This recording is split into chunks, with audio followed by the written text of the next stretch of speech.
السلام عليكم ورحمة الله وبركاته، حبايب قلبي، عاملين ايه؟ يا رب تكونوا بخير وفي احسن حال. النهارده هنبدأ مع بعض يوم جديد وفيديو جديد، اتمنى ان هو يعجبكم. بس قبل ما نبدأ نقول بسم الله والصلاة والسلام على اشرف خلق الله. فيديو النهارده سهل وبسيط، هنعمل مع بعض طريقة عمل البسارية المقلية. تعالوا نشوف هنعملها ازاي مع بعض.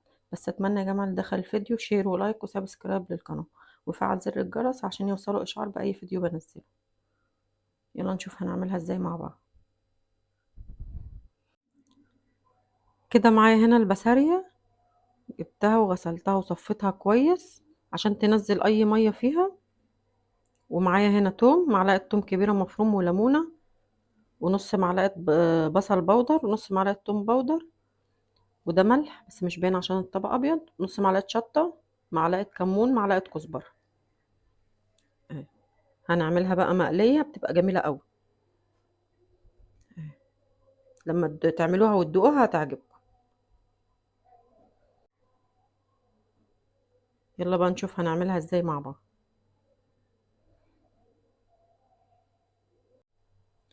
هجيب طبق نعمل فيه التتبيلة، هتعجبكم قوي.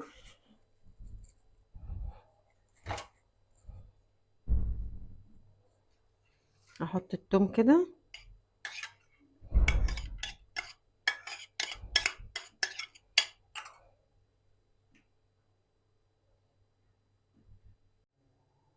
هنحط بقى التوابل كده بالشكل ده.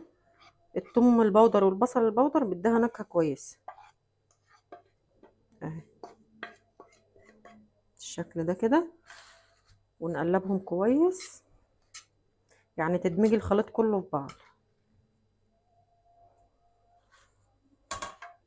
في ناس بتحب تحط مستردة على السمك المقلي، بس لا، البسارية لا، لكن السمك عادي لو بولتي اي حاجة تانية، اي نوع تاني عادي. عايزين تضيفوا للتتبيلة مستردة ضيفوا، لكن البسارية لا. بالشكل ده كده.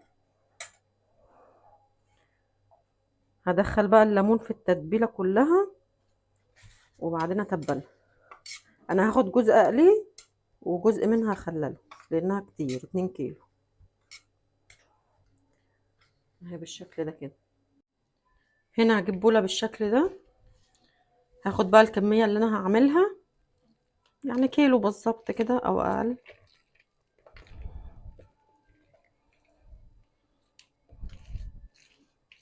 اهو بالشكل ده. التتبيلة دي لو جربتوها هتعجبكم اوي. والبسارية الايام دي اصلا كبرت، كانت في اول الشتاء كانت صغيرة، دلوقتي حجمها كبير وحلو، يعني الحجم بتاعها كبر شوية عن الاول.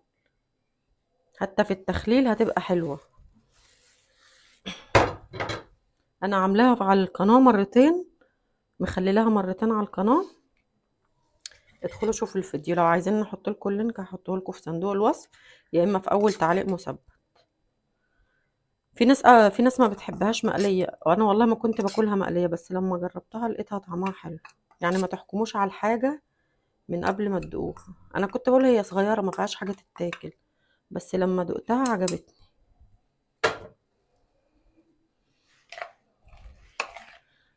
كده بالشكل ده. ندمج بقى التتبيله كلها فيها. اهي. وحاجه كمان بنحطها في الدقيق، بتطلعها زي اللي بتبقى بره كده في محلات الاسماك، لونها بيبقى ذهبي وجميل. اهي كده بالشكل ده. حطينا في التتبيله ايه؟ حطينا كمون وكزبره وملح، ربع معلقه شطه، اللي عايز يزود الشطه حسب الرغبه، وتوم بودر وبصل بودر وملح. كزبره وكمون وملح، توم بودر، بصل بودر، شطه، وليمونه وتوم. بالشكل ده كده. هسيبها شويه بقى، حوالي 10 دقايق كده ولا حاجه، ولا ربع ساعه. لما تعملي حاجه في المطبخ سيبيها شويه، وبعدين قبل ما تقليها بقى هقول لكم هنحط على الدقيق. ده كده معاه دقيق بالشكل ده.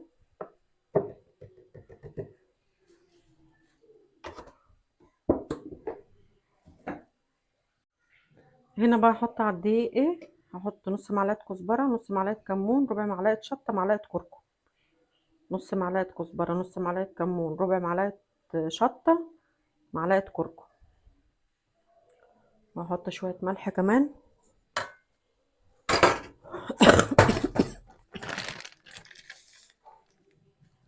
بالشكل ده، عشان يبقى التتبيله اللي متغلفه بالبسارية طعمها حلو ولها ريحه كده كويسه وحلو.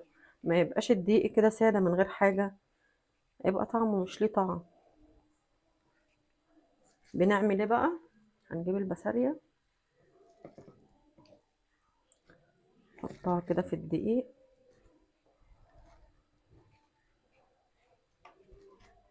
بتحط شويه بشويه كده، عايزه تحطيها كلها عادي حطيها، بس تحط شويه بشويه كده وننفضها كده بايدينا قبل ما نحطها في الزيت.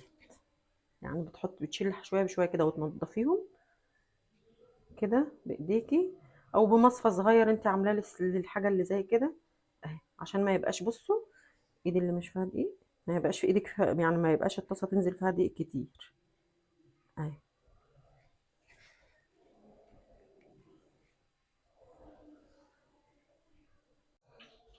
بصوا كده الشويه اللي انا بحطهم في الدقيق بنضفهم بايديا وبحطهم كده في طبق لوحده. يلا بقى نشوف هنقليه. هنا جبت طاسه على النار فيها زيت،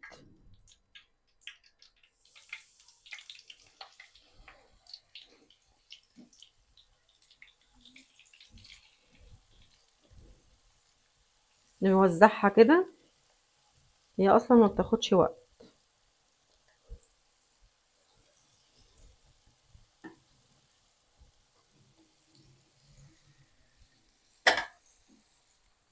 كده بالشكل ده.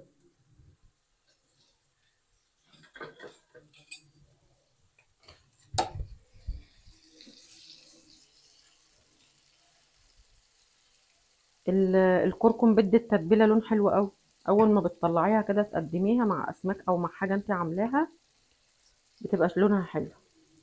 لكن لو انت حاطه الدقيق ساده هتطلع كده باهته ولونها مش حلو.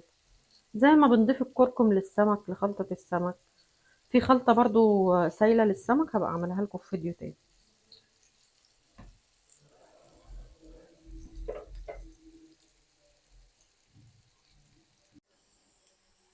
هنا البسارية كده بدأت تاخد لون بالشكل ده، بتديها لون بسيط كده وبعدين تطلعوها عشان اصلا صغيرة ما بتستحملش.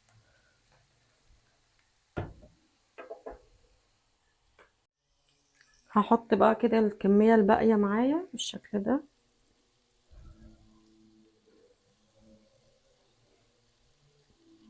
كده. اما اخلص بقى خالص هوريها لكم عشان خاطر الفيديو ما يطولش عليكم. كده خلصنا البسارية بالشكل ده، شايفين لونها ذهبي وحلو ازاي اهو، اللون جميل ازاي من التتبيلة اللي احنا عملناها اهو بالشكل ده. اتمنى بقى ان انتوا تجربوها بطريقتي دي، واتمنى اللي يدخل القناة يعمل سبسكرايب للقناة ويفعل زر الجرس عشان يوصله اشعار بكل فيديو بنزله. مع السلامة.